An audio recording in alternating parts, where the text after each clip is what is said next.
नमस्कार दोस्तों, आप सभी का स्वागत है मेरे YouTube channel crochet vlog explore में। और आज एक नया अपडेट आ रहा है क्रोशियन एम्बेसी से, इंडिया से, दुबई से, कतर से। इस चीज़ के बारे में मैं आपसे डिस्कशन करूंगा आगे वीडियो में। किस कैटेगरी के वीज़ा स्टम्पिंग हो रहे हैं, किस कैटेगरी के वीज़ा रिजेक्शन हो रहे हैं, उसके बारे में मैं आपको डिटेल से बताऊंगा। वीडियो को लास्ट तक देखना, तभी आपको समझ में आएगा कि कौन सी कैटेगरी में हमें अप्लाई करना चाहिए और उसका सॉल्यूशन क्या है, किस तरह से क्रोशिया में आना है, किस तरह से एंटर होना है, वो सब चीज़ें मैं बताऊंगा आपको आगे वीडियो में। तो वीडियो में आगे बढ़ने से पहले मैं आप सभी से रिक्वेस्ट करता हूँ कि जो भी बंदे चैनल पे नए आए हैं, चैनल को प्लीज़ सब्सक्राइब करें, बेल आइकन को प्रेस करें ताकि आपको ऑल नोटिफिकेशन मिलती रहे। तो दोस्तों, अभी बात करते हैं वीज़ा रिफ्यूजल। बहुत सख्त कर दिया कानून क्रोशियन एम्बेसी ने। ये नहीं कि हर किसी के वीज़ा स्टाम्पिंग हो रहे हो, बहुत ज़्यादा कानून जो स्ट्रिक्ट कर दिए हैं, स्पेशली इंडिया, कतर, दुबई में। तो मैं इसी के बारे में मैं आपसे बातचीत करूंगा और आपको एक अच्छा रास्ता मैं बताऊंगा कि आप कैसे क्रोशिया में आना है। बहुत से 70% जो आ रहे हैं ना, 70% के लगभग बता रहा हूँ मैं, ओपन एंट्री में आ रहे हैं, ओपन वीज़ा में।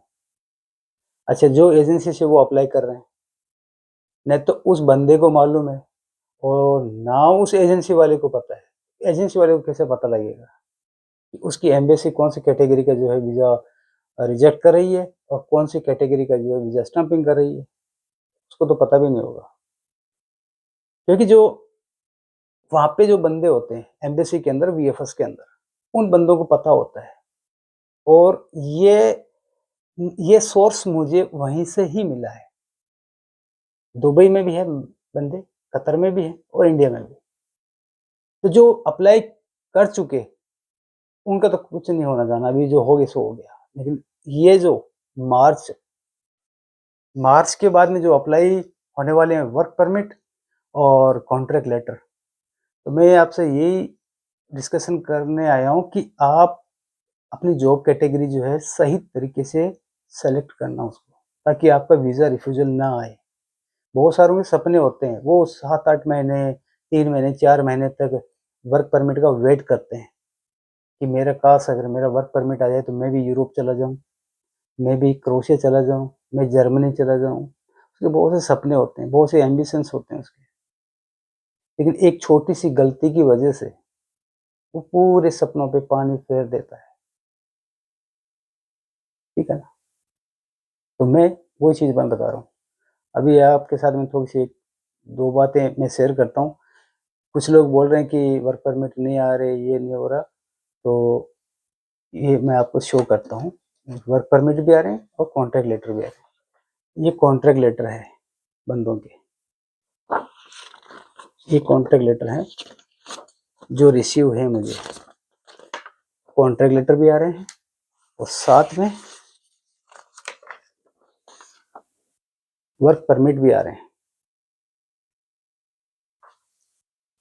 तो ऐसी बात नहीं कि क्रोशिया वर्क परमिट इशू नहीं, क्रोशिया वर्क परमिट भी दे रहा है आपको, ठीक है। लेकिन जागरिब में, ये मैं पहले भी अपने वीडियो में बताता आया हूँ कि जागरिब में लेट होता है काम। किस्मत की बात है, 35 डेज, 45 डेज आ जाता है। अगर किस्मत साथ ना हो, 7 महीने भी निकल जाएंगे, 8 महीने भी निकल जाएंगे और लास्ट में वर्क परमिट डिक्लाइन हो जाएगा। तो अगर आप जिस बंदे ने भी जागरिब से वर्क परमिट अप्लाई कर रखा है, तो एक चीज़ नोट कर लेना आप, अगर 6 महीने गुजर जाए ना आपके, तो उसको बोलो किसी दूसरी सिटी से मेरा वर्क परमिट अप्लाई करे। अब मैं उन सिटियों का नाम बताता हूँ आपको, जहाँ से बहुत जल्दी वर्क परमिट आपको रिसीव हो सकते हैं। युगोस्लेवो, शीर्षक, वराजदीन, स्प्लिट, इन सिटी से वर्क परमिट बहुत जल्दी इश्यू होता है। मोर देन 35 डेज या 45 डेज लास्ट है, उसमें वर्क परमिट इशू हो जाते हैं। तो चलिए दोस्तों, अब मैं मेन पॉइंट पे आता हूँ कि आपको कौन सी जॉब कैटेगरी में आना चाहिए और कौन सी जॉब कैटेगरी में नहीं आना चाहिए। तो मेरे पास लिस्ट है कुछ जॉब कैटेगरी की जिनका पॉसिबल है वर्क परमिट और वर्क वीजा स्टाम्पिंग होने के एम्बेसी में। तो वो कैटेगरी है कंस्ट्रक्शन वर्कर में जो भी आ रहा है, कंस्ट्रक्शन वर्कर में जो भी आ रहा है उसका डेफिनेटली वीजा स्टाम्पिंग होगा। मीग वेल्डर में जिसने अप्लाई किया हुआ है वीएफएस सेंटर में, एम्बेसी उसका वीजा 101% स्टाम्प करेगी। प्लम्बर का भी वही है, प्लम्बर का भी वीजा स्टाम्पिंग हो जाएगा। उसके बाद में पाइप फिटर और hotel worker, forklift operator, excavator operator, इन इन इन इन कैटेगरी का जिन्होंने अप्लाई किया हुआ है वीजा स्टाम्पिंग श्योर है उनका लगना है। अब मैं बात करता हूँ delivery boy, taxi driver, bus driver, truck driver, India से तो नहीं होगा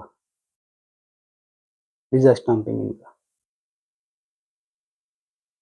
क्योंकि 90% लोगों ने मुझे बताया है वीजा रिफ्यूजल इसी जॉब कैटेगरी के अंदर। ठीक है, लेकिन अगर जो बंदे दुबई से और कतर से अप्लाई किए टैक्सी ड्राइवर में, बस ड्राइवर या ट्रक ड्राइवर में, उनका वीजा स्टाम्पिंग हो जाएगा। डिलीवरी बॉय का यहाँ से भी नहीं होगा, कतर, दुबई, इंडिया, क्योंकि रीजन ये है कि यहाँ पे एक्सीडेंट रेशियो बहुत ज़्यादा बढ़ गया और उस वजह से यहाँ की गवर्नमेंट ने इनिशिएटिव लिए, ट्रैफिक डिपार्टमेंट ने, कि हमें उस कंट्री से हायरिंग करनी है, स्पेशली ट्रांसपोर्ट और लॉजिस्टिक में, जिस कंट्री में लेफ्ट हैंड ड्राइविंग सिस्टम है।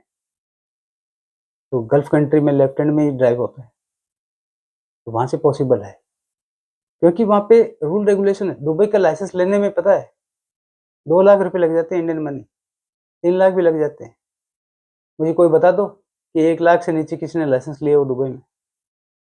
मैं 12 साल रहा हूँ मैं दुबई में, जितने अपने स्टेट के बारे में नहीं जानता उतना उस दुबई के बारे में जानता हूँ। 12 साल मैंने स्पेंड किए वहाँ पे। दुबई का लाइसेंस लेना आसान बात नहीं है, बहुत टिपिकल है, उसके रूल रेगुलेशन इतने हार्ड है।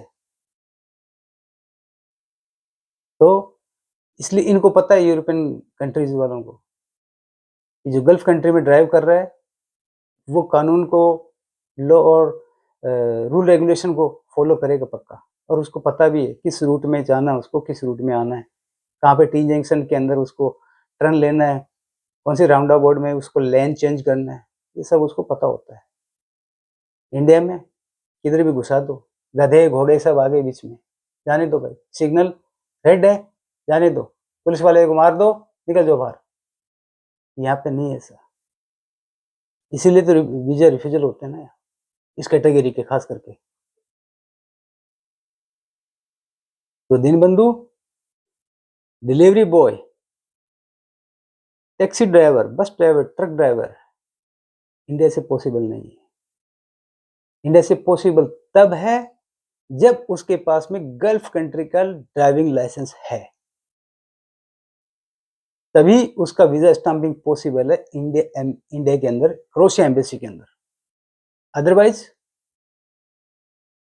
वो लोग नहीं देगा वीजा। और जिस कैटेगरी के मैंने बताया, अब बहुत से लोग जो है मेरा वेयर हाउस के अंदर सर अप्लाई कर दो वर्क परमिट, सीधा पकड़ के रिफ्यूजल मारेगा।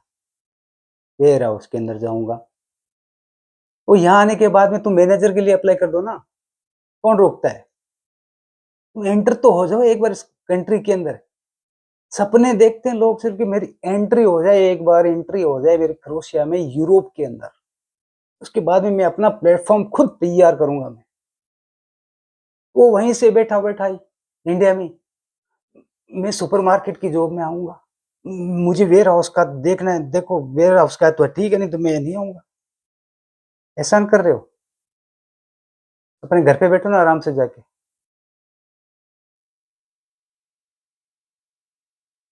ये सोचो ना कि जो कंट्री तुम्हें वीजा दे रही है वो 29 कंट्री का वर्क परमिट है आपके पास में, एथोराइजेशन है आपके पास में, 29 कंट्री में आपको कोई रोकने वाला नहीं है। यहाँ से टीआरसी लेने के बाद में जाओ ना आप कहीं पे भी यूरोप में, कोई नहीं रोकेगा आपको।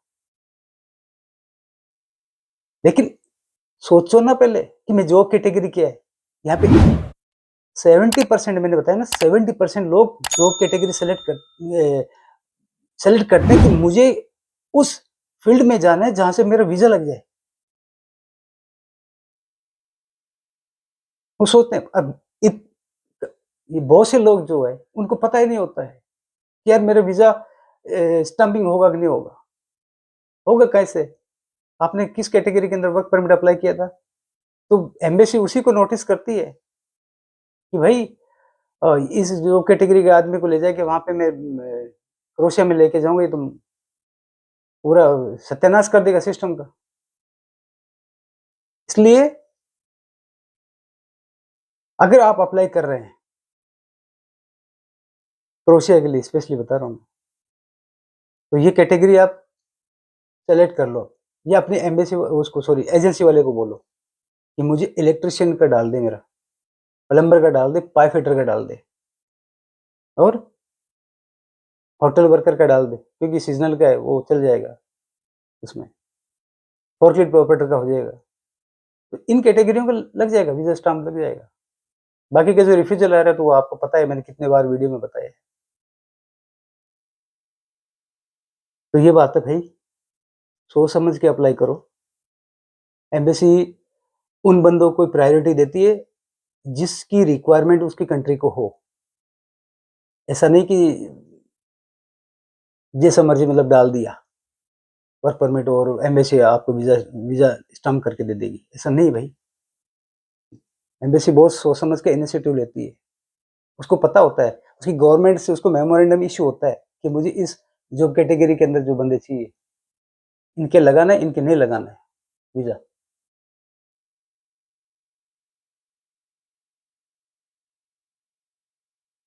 तो और जो कतर में है, कतर में, दुबई में है, उनके पास ऑलरेडी लाइसेंस है, उनको टेंशन ही नहीं है, उनका वीजा स्टाम्पिंग 101% होगा, क्योंकि वो लोग ऑलरेडी ड्राइव कर रहे हैं वहां पे, उनको रूल रेगुलेशन के बारे में परफेक्टली पता है।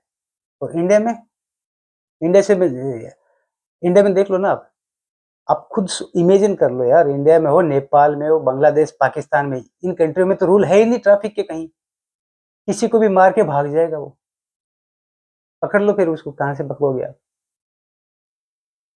लेकिन गल्फ कंट्री में और यूरोप में टच करके देखो ना गाड़ी को, आपकी गाड़ी को वहीं पे जाम कर देंगे और जेल में डालेंगे पकड़ के। छुड़वाने के पता कितने हैं? 15,000 यूरो। अब कैलकुलेट कर लो अपनी कंट्री की करेंसी के हिसाब से कितना होता है।